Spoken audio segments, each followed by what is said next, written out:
Lorsque nous parlons de la valeur de ce monde à l'échelle de l'au-delà, nous faisons référence à la question très importante de cette vie en général à l'échelle de l'au-delà. Et vraiment, pour illustrer cette question à ce point, le messager d'Allah nous a donné un très bel exemple dans un hadith authentique de Bukhari. Une fois, le messager d'Allah passait par le marché de Médine. À ce moment-là, devant lui se trouvait la carcasse d'un âne mort depuis quelques jours. Il était en train de pourrir, une odeur répugnante s'échappait de ce caucus mort. Il y avait des mouches qui bourdonnaient autour de lui.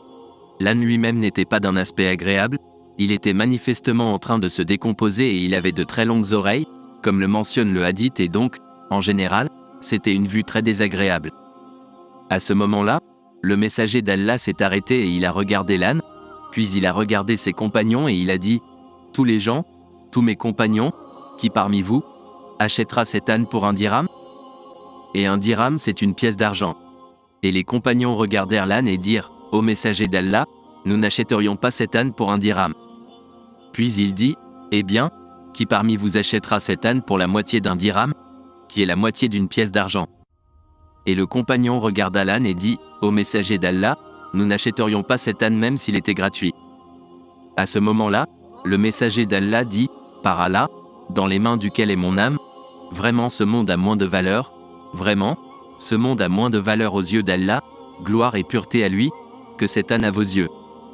Ce monde a moins de valeur aux yeux d'Allah que cet âne. Cet âne mort et pourri avec cette odeur de décomposition et de répugnance qui s'en dégage.